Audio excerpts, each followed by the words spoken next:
Are you puzzled, and this question is for both of you, are you puzzled as to the fact that in the last couple of years now, where we've seen abductions, we've had to negotiate for the release of whoever it is that has been abducted? Now, some people will argue that that is beginning to embolden Boko Haram to kidnap more people. What are your thoughts on this negotiations that have been happening, especially in the light of the University of Maiduguri lecturers who people are happy to see back? I'm happy to see them back, and also the women who have been released, amongst them a youth corps member. What are your thoughts, however, on the fact that we have to negotiate, and what effect is it having on Boko Haram being able to abduct more people, it was seen?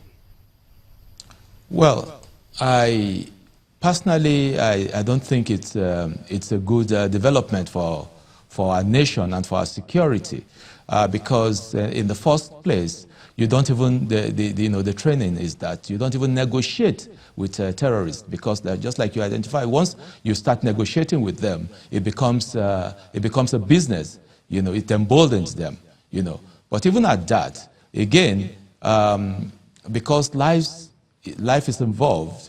Even when you negotiate behind closed doors, and you get what you want, at the same time, you can still bring these culprits, you can still bring them to book. But unfortunately, we have not had, that happening here. So I think there's a lot of work, still left to be done for our security forces. We need to put proper infrastructure in place. I don't think that it should be business as usual, because what it looks like now is that it's a very lucrative thing. And for all you care, I mean, other people might even get into this trade, but the body we identify right now is Boko Haram. So there might just be some people just for the sake of it. I mean, after all, even all over the country, kidnapping, is a very, very lucrative business. Dr. Idoko, how do you respond to that? Yes, I agree that the issue of negotiation ought to have been dealt with right from time.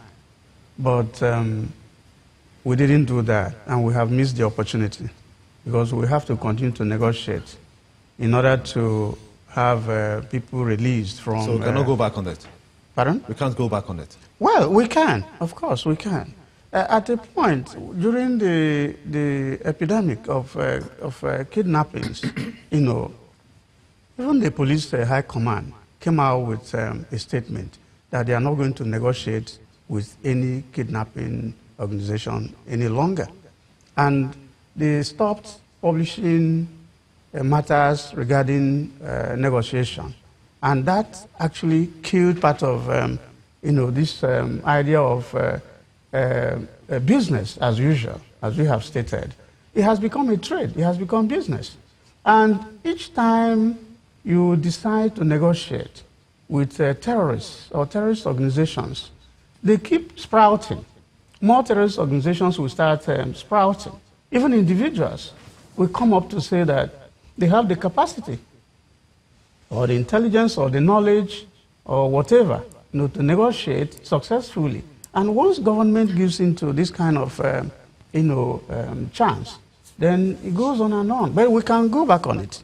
We should stop this negotiation and deal with the corporates, those who perpetrate this kind of activities. And the only way to do that is to bring them to trial. Because we haven't seen cases where culprits are tried.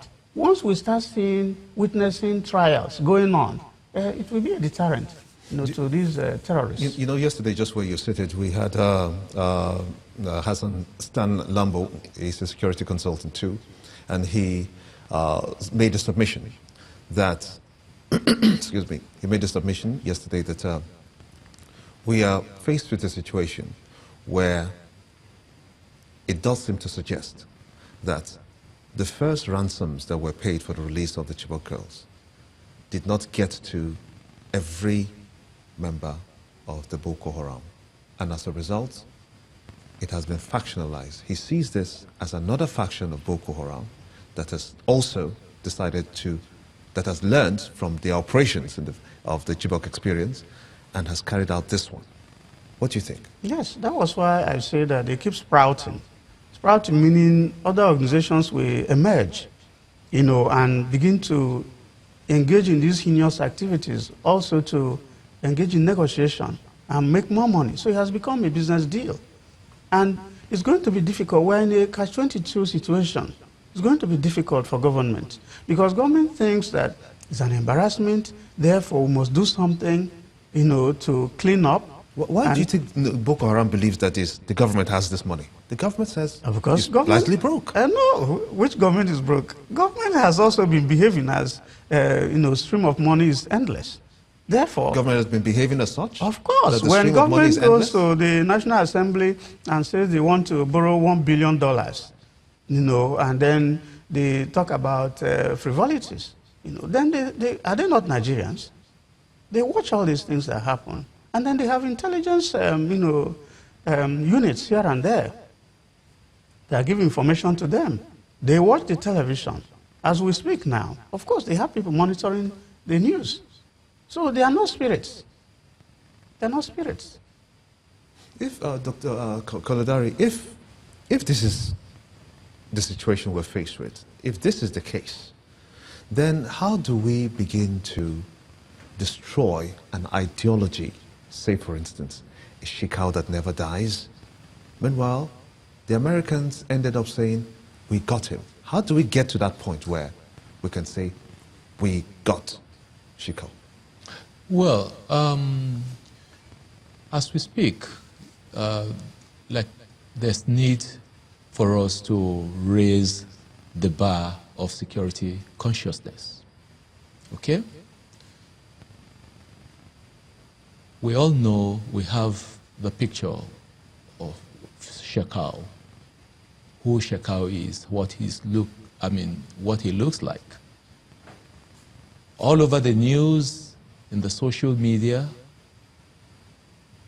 walls, the photographs should be pasted there, even for a little child to recognize who Shekau is. That's one. But aside that, attitudinal change. We must change our attitude. To an average Nigerian, he believes that security is just the business of the military or the security forces. We all must participate. We are stakeholders. Because, for instance, when a bullet is fired, it doesn't identify even the real enemy. It can stray to anyone. So why can't we just avoid that bullet being fired? There's need we do that, And again, we must change our attitude such that we must not see everything as politics.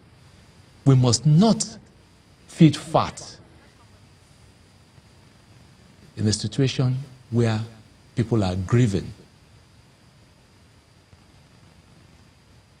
Don't forget, in this same country, money was appropriated for equipment, and people stole those money. What has happened to them?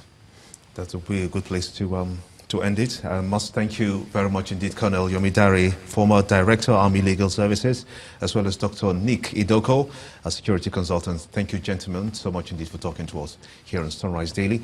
And we'll be back in just a moment after this break. Join us again.